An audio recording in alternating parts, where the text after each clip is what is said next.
प्रति तपाईको धारणा के छ, ठिक छ? यो त ठिक छ नि सर, मेरो त एकदम राइट हो। किन हामी सुकुम्बासी बस्तीमा बस्नु सुकुम्बासी भने कि हामी जस्तो लाग्यो, किन तर तपाईहरु जस्ता सुकुम्बासीलाई नै भाडामा लाएर हुकुमबासीले कप खाइरहेको रहेछन् हैन? धेरै जस्तो दर्शकबिन यो खालको स्थिति छ थापाथली स्थित सुकुम्बासी बस्तीको, जहाँ वास्तविक सुकुम्बासी भाडामा बस्छन् र हुकुमबासीहरू त्यसको पैसा असुलेर खान्छन्।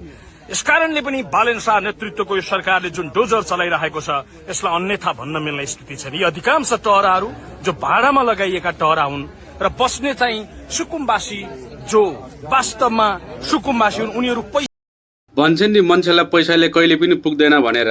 कस्तो खालको मेयर हेर्नु त लु त। अब सुकुम्बासी जस्तो ठाउँमा कब्जा गरेर बसेर गरिब दुखीहरूलाई अब भाडा लिने अरे। अब भाडा टाइममा तिर्न सक्दाखेरि अब भाडा कुडा फ्याँकिदिने, के अरे बाट निकालिदिने, डेराबाट निकालिदिने जस्तो गर्ने। त्यस्तो मेयरहरूलाई त साँच्चै होला चौबाटोमा ल्याएर चाहिँ नि फुल्ठो लगाउनु पर्ने हो क्या साले चोर खातेहरूलाई, मेयरहरूलाई।